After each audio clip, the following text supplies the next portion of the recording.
Prague today feels eternal. Stand in the old town square on any given morning, and the city hums with a kind of rehearsed serenity. Tourists lining up for Tadelnik, cameras tilting toward the astronomical clock, cafe umbrellas blooming across cobblestones that have been worn smooth by 6 centuries of footsteps. At the center of it all, a bronze figure rises from a pedestal of dark stone. Most visitors glance at it, snap a photo, and move on.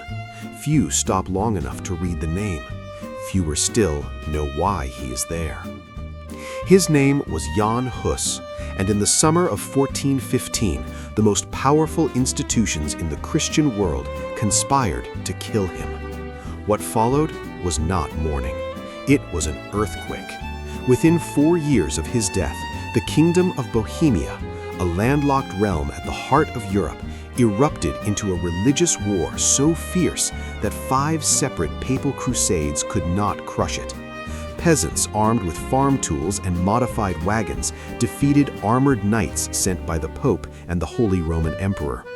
A one-eyed general, and later a completely blind one, led them to victories that professional military commanders still study today. For 15 years, the armies of Bohemia did what no force in medieval Christendom had ever done. They told Rome no, and they made it stick. This is not a story about theology. It is a story about what happens when ordinary people decide they would rather die than return to the way things were. But before we reach the battlefield, we need to start at the fire. The city of Constance sits on the southwestern edge of modern Germany, where the Rhine spills into a wide alpine lake. In the autumn of 1414, it was the most important city in Christendom, not because of its size, but because of what was happening inside its cathedral walls. The Council of Constance had been convened to heal a church that was tearing itself apart. 3 rival popes claimed the throne of St. Peter simultaneously. Bishops accused each other of heresy. The faithful across Europe watched in confusion as the institution that claimed to hold the keys to salvation could not even agree on who was in charge. Into this chaos walked Jan Hus. He was not a cardinal. He was not a prince. He was a Czech priest and university rector from Prague who had spent the past decade saying in plain language what millions of Europeans were thinking, but few dared to speak aloud. The church had become a marketplace. Priests sold forgiveness. Bishops hoarded land. The Pope lived like an emperor while parishes rotted. Hus did not whisper these accusations in Latin behind closed doors. He thundered them in Czech from the pulpit of the Bethlehem Chapel in Prague to congregations of thousands. That was his first crime, speaking in a language the people could actually understand. His second crime was worse. He meant every word. Hus had drawn heavily on the writings of John Wycliffe, the English theologian who had argued that the Bible, not the Pope, was the supreme authority of the Christian faith. Wycliffe had died in his bed, relatively unmolested, in 1384, but his ideas had traveled east along trade routes and university networks, landing in Bohemia like sparks on dry tinder. Hus absorbed them, refined them, and delivered them with a rhetorical force that Wycliffe had never possessed. Where Wycliffe was academic, Hus was prophetic. Where Wycliffe wrote in Latin for scholars, Hus preached in Czech for blacksmiths, bakers, students, and minor nobles who had long suspected that the church's wealth came at their expense. By 1412, Hus had been excommunicated. By 1414, he had been invited, or summoned, depending on whose account you trust, to the Council of Constance to defend his views. The Holy Roman Emperor Sigismund personally guaranteed his safety with a letter of safe conduct. It was, in theory, an inviolable promise. The king's word, sealed and witnessed, meant that Hus could travel to Constance, speak freely, and return to Prague unharmed regardless of the outcome. Hus believed it. He packed his bags, said goodbye to his colleagues at the university, and rode south across the Bohemian forest into the German lands. Some of his friends begged him not to go. He answered that if the king's word meant nothing, then there was no justice left in Christendom, and that too would be worth proving. He arrived in Constance in November 1414. Within a month, he was in chains.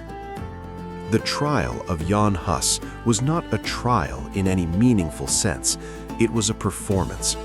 The council had already decided that Wycliffe's teachings were heretical, and since Hus had promoted those teachings, his guilt was predetermined.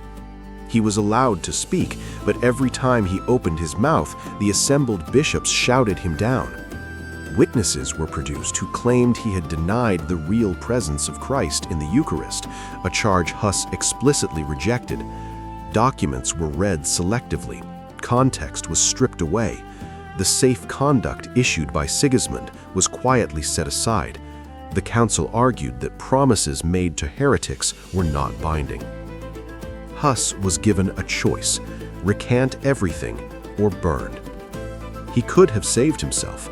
A public recantation would have meant freedom, perhaps even a return to minor academic life in some forgotten corner of the empire.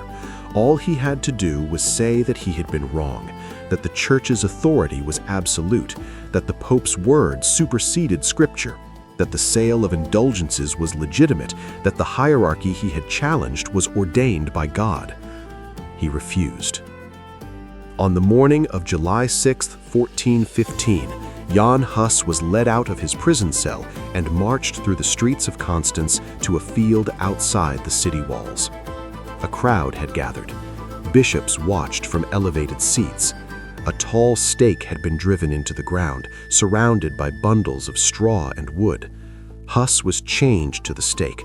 A paper crown painted with demons was placed on his head, a mocking symbol of the heresy the Church believed he embodied.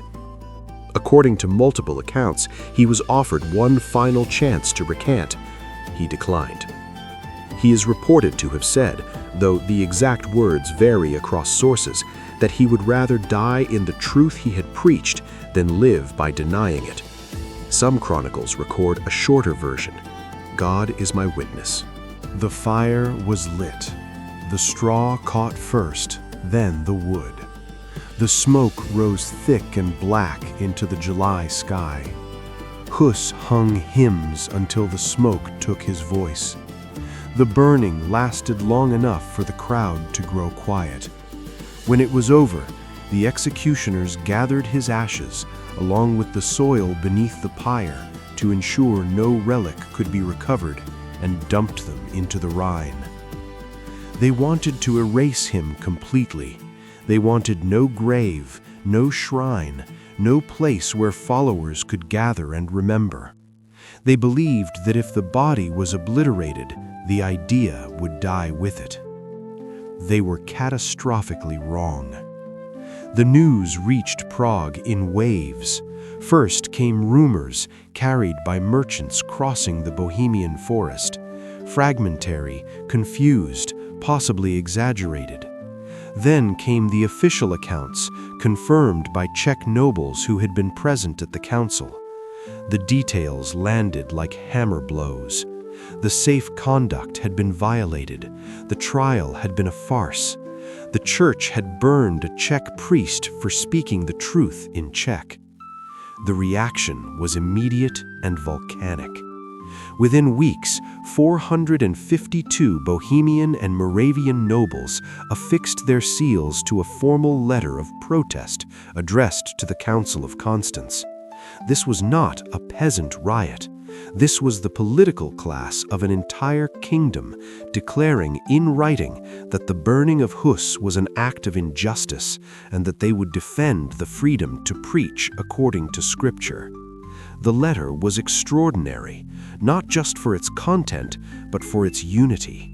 Nobles who had spent decades quarreling over land, titles, and local power suddenly found a common cause.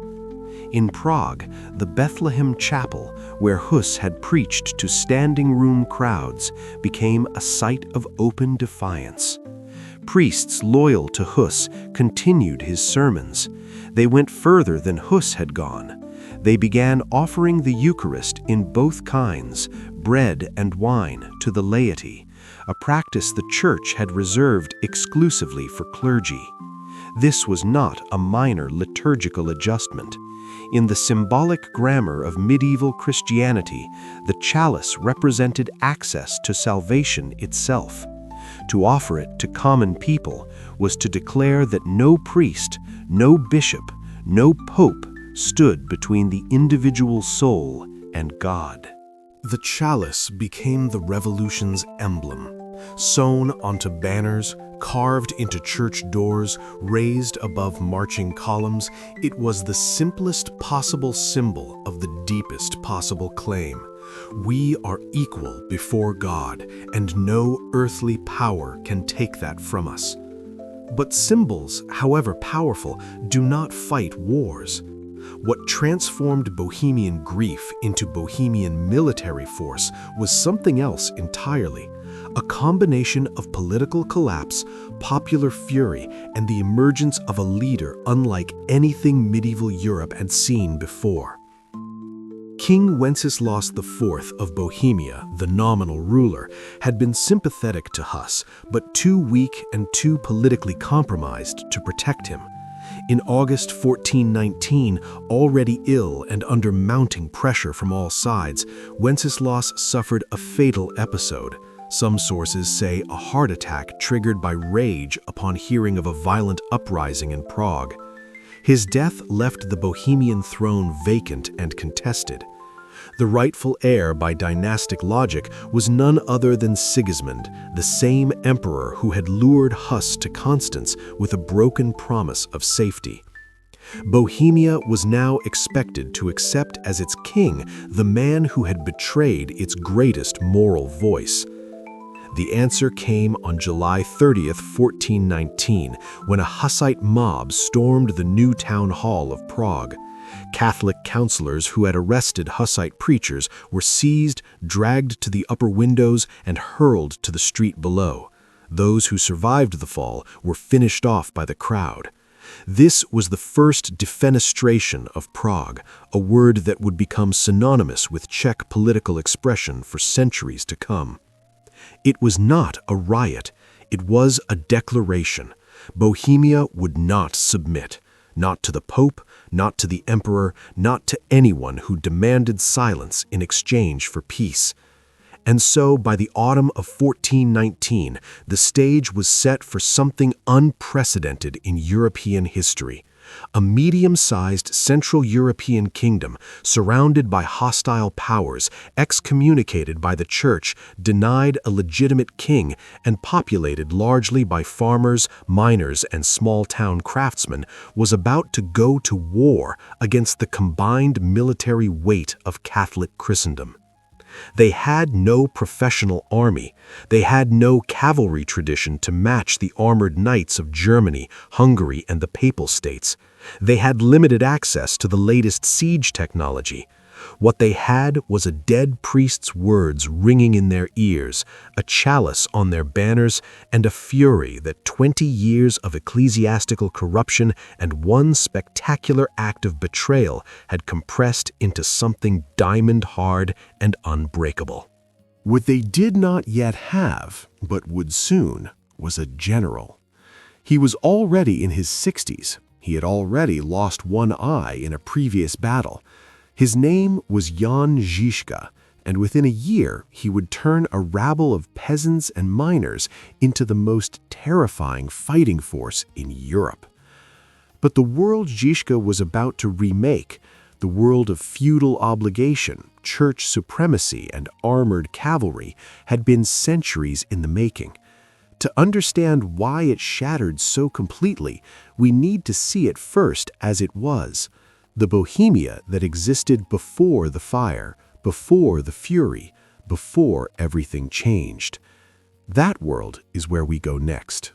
To understand why Bohemia exploded, you must first understand what Bohemia was, and what it had been promised, and what had been stolen from it long before Jan Hus ever opened his mouth. In the century before the Hussite Wars, the Kingdom of Bohemia was not a backwater. It was one of the richest, most politically significant territories in all of Christendom. Its king held one of the 7 votes that elected the Holy Roman Emperor. Its capital, Prague, was not merely a regional hub. Under Charles IV, who ruled from 1346 to 1378, it had become the de facto capital of the entire Holy Roman Empire. Charles had built the Charles Bridge, founded the first university in Central Europe, expanded Prague Castle into a Gothic masterpiece, and turned Bohemia into a kingdom that rivaled France in prestige and surpassed most German principalities in wealth. The source of that wealth lay underground.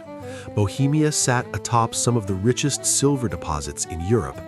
The mines of Kutna Hora alone produced so much silver that the Bohemian grosz became one of the most trusted currencies on the continent.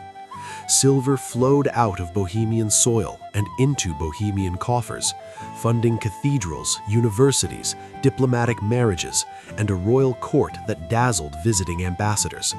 For a few shining decades under Charles IV, Prague was the city where European power, European learning, and European faith converged.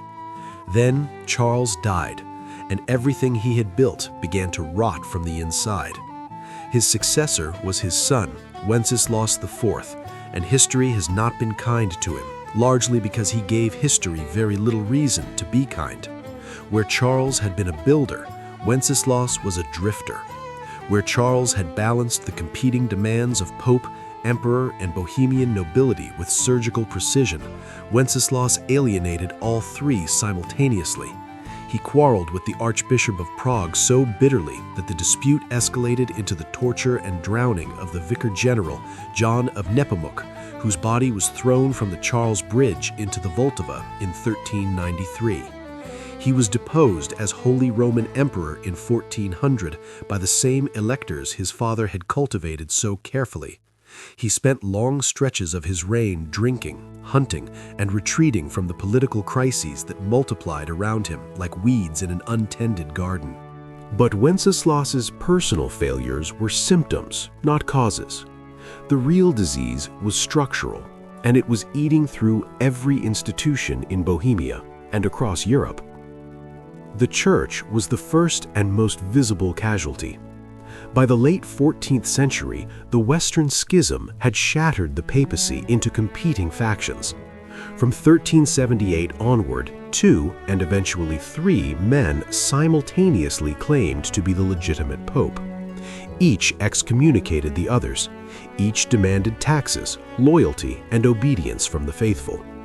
For ordinary Christians, the spectacle was not just confusing, it was spiritually devastating.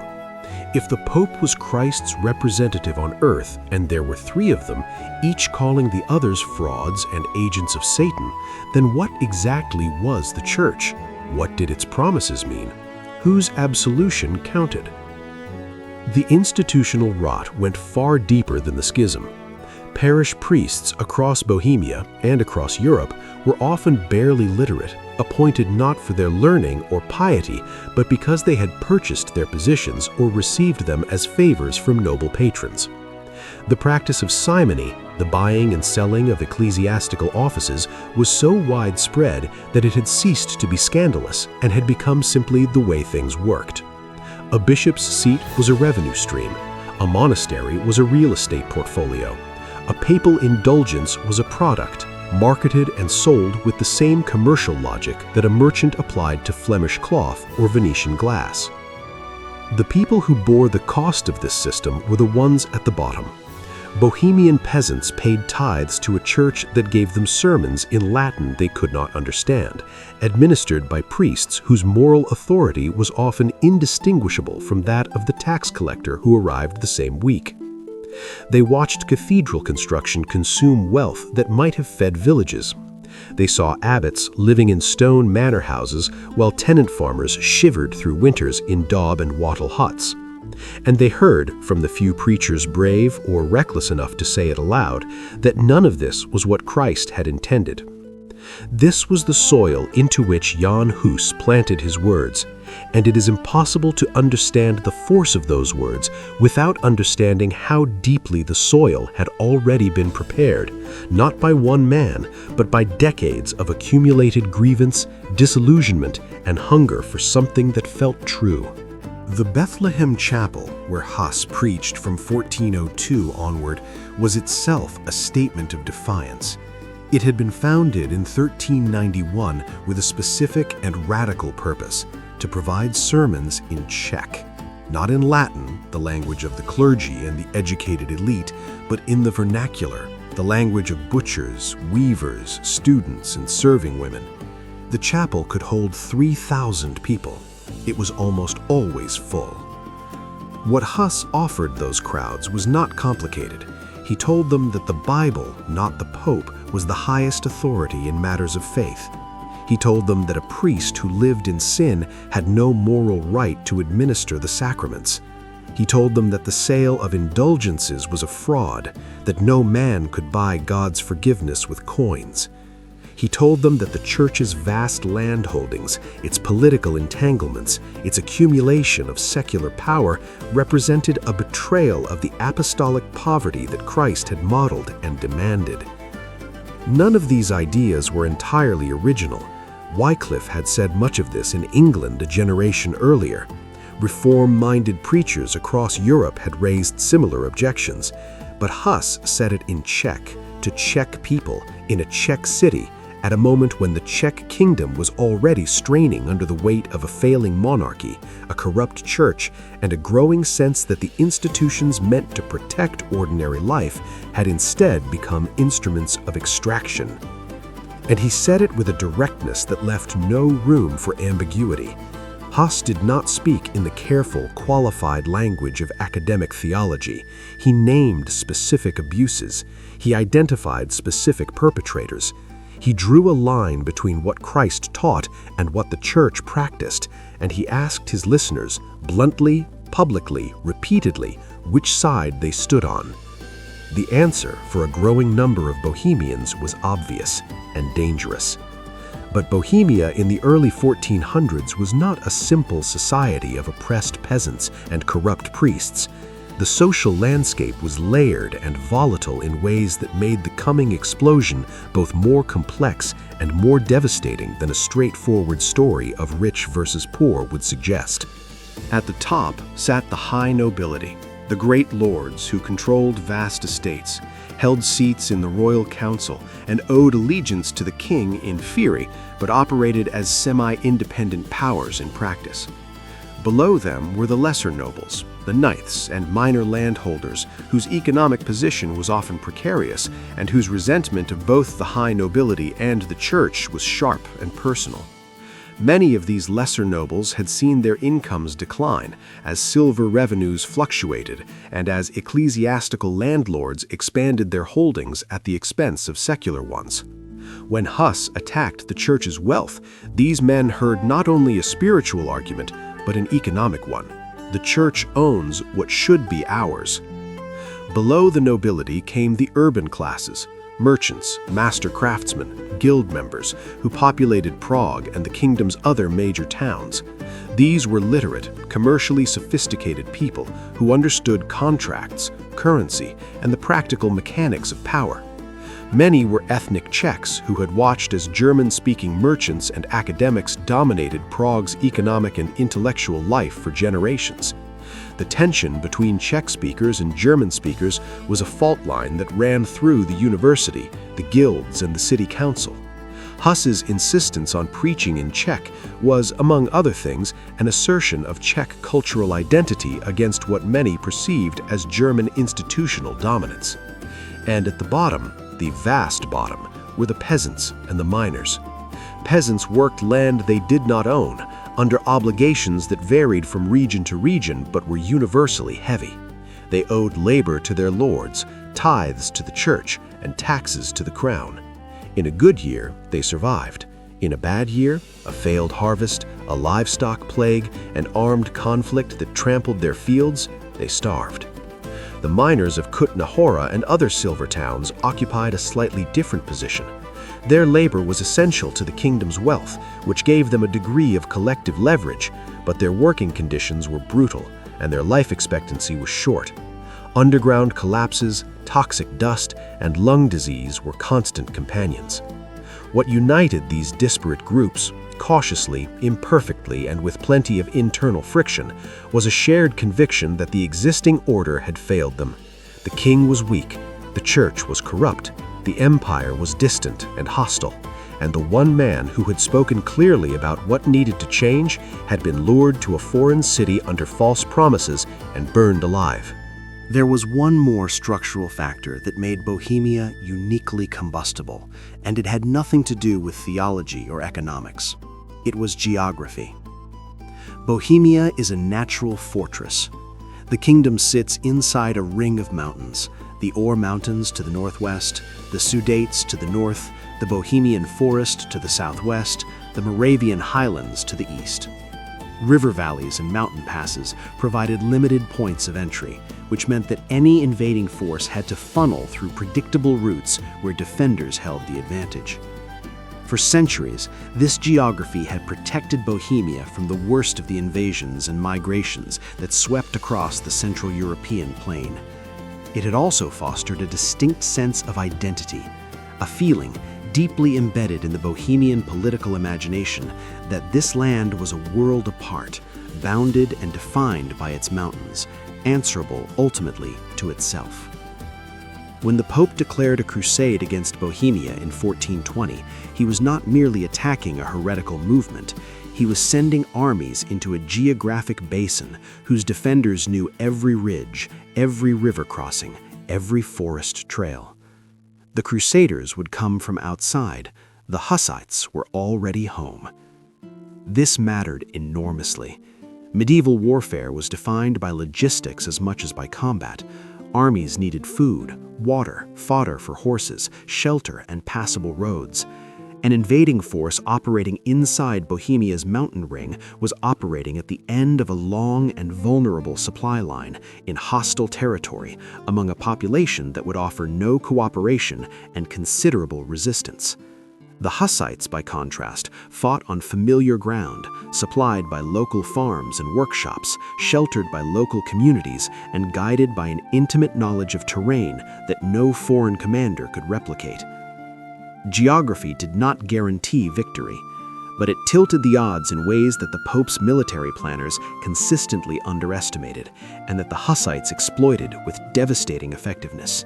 By 1419, all the ingredients were in place. A kingdom rich in resources but weakened by poor leadership. A church that had lost moral authority and was about to lose political control. A population divided by class and language but united by a common grievance. A geography that favored defense over attack. A dead reformer whose martyrdom had transformed him from a controversial preacher into a national saint. And a succession crisis that threatened to install on the Bohemian throne the very emperor who had broken his word and sent that preacher to the stake. The question was no longer whether Bohemia would resist. The question was what form the resistance would take and who would lead it. The answer came not from the nobility and not from the university and not from any institution that the existing order would have recognized as a source of military authority. It came from the people themselves, from the men and women who worked the fields, hauled ore from the mines, sold bread in the market squares, and prayed in the Bethlehem chapel. To understand what they were about to do and why they were willing to die doing it, you need to see them not as an abstraction called the peasantry, but as human beings living specific lives in a specific place at a specific moment when everything they knew was about to be remade. That is where we go next, into the streets, the workshops, the mines, and the homes of the people who would soon pick up weapons they had never been trained to use and march against the most powerful military force in Christendom. Before the war wagons rolled and the crusaders bled, there were mornings. Ordinary mornings, the kind that left no mark on any chronicle, because the people who lived them were never considered worth recording. Let us go inside one. It is the spring of 1418, a year before the first defenestration, 3 years after Hus burned at Constance. The village sits 2 hours' walk southeast of Prague, close enough to see the spires of the tin church on a clear day, far enough to feel like a different world. The soil is dark, heavy, still cold from the winter. A man named, let us say Václav, because half the men in Bohemia were named Václav, rises before dawn. The house is timber-framed, low-ceilinged, sealed with daub that cracked during the February frost and has not yet been patched. The floor is packed earth. The fire pit in the center of the single room has been smoldering all night. His wife fed it dried dung before sleeping. The air inside is thick with wood smoke, animal warmth, and the sour smell of unwashed wool. Václav does not own this land. He works it under obligation to a minor lord whose manor sits half a league to the north. The arrangement is old and non-negotiable. Václav owes 3 days of labor per week on the lord's fields, plus a portion of his own harvest, plus a cash payment due at Michaelmas. On top of that, the church collects its tithe, 1/10 of everything his soil produces. In a good year, what remains after these deductions feeds his family through winter with little to spare. In a bad year, it does not. Breakfast is black bread, dense, gritty, baked from a mix of rye and whatever grain was cheapest at the last market. There is a piece of hard cheese. There is beer, thin and slightly sour, safer to drink than the water from the stream that runs past the village. Meat is rare enough that its appearance marks a calendar date, a feast day, a wedding, a funeral. His wife is already working. She has been working since before he woke. She will be working after he sleeps. The division of labor in a Bohemian peasant household is total and relentless. She manages the garden, the chickens, the cooking, the mending, the children, the brewing of household beer, the preservation of food for winter, and the small transactions at the village market that keep the family marginally above destitution. Her labor is invisible to every document that survives from this period. It was invisible to the men who wrote those documents. It was not invisible to the families that depended on it for survival. Now shift the lens 20 leagues to the east, to the silver town of Kutna Hora. Here, the mornings begin underground. A miner descends a vertical shaft cut into limestone, climbing down wooden ladders that flex and groan under his weight. The shaft is narrow, barely wide enough for a man's shoulders, and the deeper he goes, the darker and hotter it becomes. At the working face, 200 feet below the surface, he swings a short-handled pick by the light of a single tallow candle. The air is thick with rock dust. Every breath deposits particles of ice in his lungs that will, over years, harden into something that makes each subsequent breath shorter than the last. Silver mining was the engine of Bohemia's wealth, and the men who operated that engine paid for it with their bodies. Cave-ins were common. Flooding was constant. Pumps operated by hand or by horse ran day and night to keep the lower shafts dry. Toxic gases pooled in unventilated tunnels. A miner who survived 20 years underground was an old man by 40, wheezing and stooped, his joints swollen, his skin gray for mineral exposure. And yet, the miners held a peculiar status in Bohemian society. They were not serfs. Many worked under contracts that gave them a degree of freedom unusual for laboring men. They organized themselves into crews, negotiated terms, and possessed a collective identity forged by shared danger. When the Hussite preachers arrived in Kutnahora's taverns and market squares, they found an audience that was literate enough to follow the arguments, angry enough to care, and organized enough to act. Back in Prague, the texture of daily life was denser, louder, and more stratified. The city in 1418 was home to perhaps 40,000 people, enormous by Central European standards. The Old Town and New Town spread along both banks of the Vltava, connected by the Charles Bridge, which was not only a crossing, but a commercial artery lined with vendors, beggars, and occasional pickpockets. The smell hit you before the sights did. Open sewage channels ran along the center of most streets. Butchers dumped offal into the river. Tanners, whose workshops clustered near the water, used urine and animal brains to treat leather, producing a stench that contemporaries described as unbearable even by medieval standards. Pigs roamed freely through certain neighborhoods, eating garbage, a tolerated sanitation system. In summer, the city reeked. In winter, the cold compressed the smells into something almost solid. Yet Prague was also beautiful, in the particular way that medieval cities were beautiful, vertically, upward, toward God. The spires of a dozen churches punctured the skyline. The cathedral of St. Vitus, still unfinished on its hilltop perch above the castle, loomed over everything. Stained glass filtered colored light into stone interiors where incense masked the street smells, and choral music created a sensory world entirely separate from the one outside the door.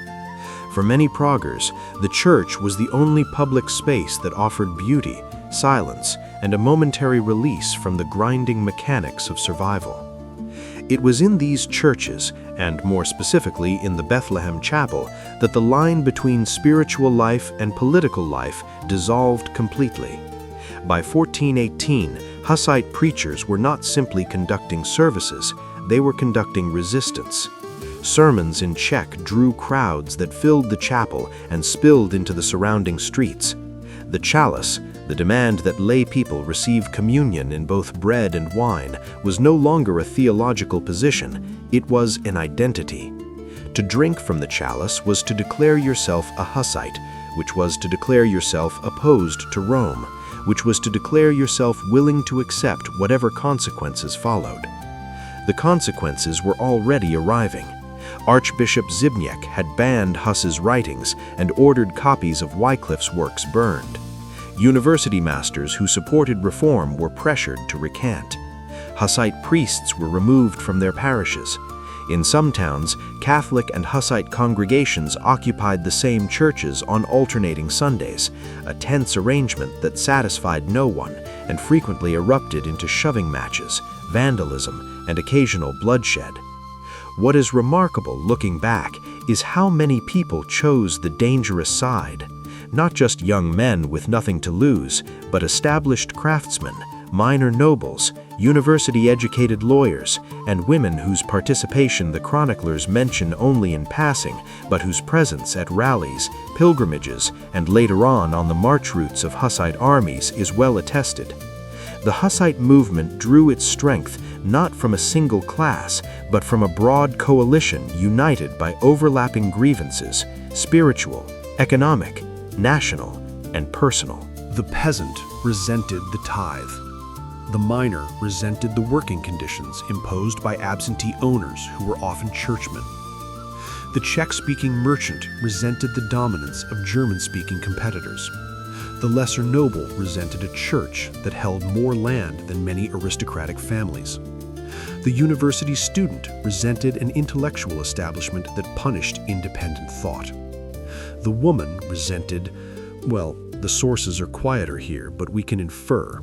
She resented a world that demanded everything from her and acknowledged nothing. All of them heard, in Hus's words and in the words of his successors, the same essential message. This does not have to be the way things are. And that message was about to collide with an event that would force every one of these people to choose, not in the abstract comfort of a sermon, but in the visceral, irreversible act of picking up a weapon and walking toward an army. The king was dead. The emperor was coming, and the Pope had just declared that killing a Bohemian heretic was not a sin, it was a sacred duty. The people of the bread, the iron, and the prayer were about to become soldiers, and the man who would forge them into an army was already sharpening his blade.